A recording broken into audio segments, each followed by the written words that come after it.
wasiirka wasaaradda cadaaladda iyo garsoorka qaranka jamhuuriyadda Soomaaliland Xuseen Axmed Caydiid ayaa saaga xariga ka jaray xafiis cusub oo wasaaradda cadaaladda iyo garsoorka ay ku yeelan doonto magaalada Burco markaana ay hirgelisay hay'adda UNDP munaasabadan xariga lagaga jaray xafiiska cusub ee wasaaraddan ku yeelan doonto magaalada Burco ee xarunta gobolka Togdheer ayaa waxaa ka soo qayb galay gudoomiyaha gobolka Togdheer Maxamed Muuse Diiriye duqa degmada Burco taliya qaybeedka gobolka Togdheer gudoomiyaha maxkamadda degmada Burco isduwaha wasaaradda cadaaladda iyo mas'uuliyiin kale tiro badan waxa ugu horreyntii ka hadlay munaasabadaas xariga lagaga jaray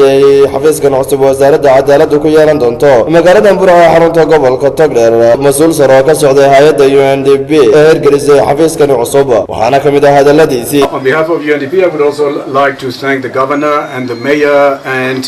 the officials of the Ministry of Justice and the justice system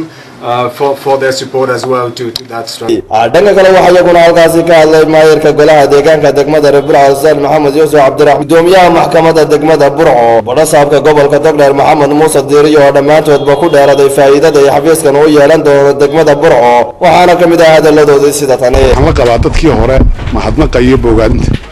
iyo soo dhaweynta ay soo dhaweeyeen cid kastoo hawshan ka qayb qaadatay hadday tahay wasaaradda haddii ay tahay hay'adda UNDP iyo cid kastoo ka qayb qaadatayba aad iyo aad baan soo dhaweynaynaa waxaanu leenahay aad iyo aad baan muxuu ahaa idinka mahad celinaynaa hawsha culus ee ka qabateen in hore uga jirin gobolka ee ka qabateen gobolka Togdheer ama heer gobol ha noqdeen ama heer degmo ha noqdeen de xafiis iyo meel loogu soo hagaaga yeeshaan waxaan markaa hawsha ugu mahadnaqaynaa cid kasta oo ka qayb qaadatay dhismahan aynu joogno maanta oo ay ugu horeyso marka laga yimaado wasiirka de hay'adda UNDP hay'adda UNDP xaqiiqatan waa hay'ad laba sanadood baan imka xilka hayay degmada mashaariic badan bay nala qabatay aad iyo aadna waan ugu mahad celinaynaa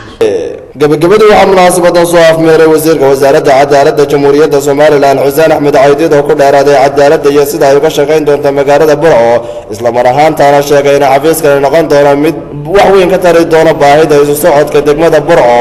kaloo hoosta ka xareeqay xafiiskan noqon doono xafiis ay hoos iman doonaan gobolada bariga Soomaaliland waxa reer Burco u shaareynaya miisaaniyadda qaranka ee kala dambeeya waxa ugu jirta lacag dib loogu dhisay xabsiga Burco ayaa ku jirta 1.8 bilyan hal bilyan iyo 800 milyan baa sanadkan ugu jira jeeba weli kowda noqonaya dib u dhiska xabsiga Burco waa bilow haday dhamay weydo kuwa ka dambeeyana ku dar ومحمد علي أحمد كابي ورقة الفيشة مدحة بنان بوشة في مقاردة برعو.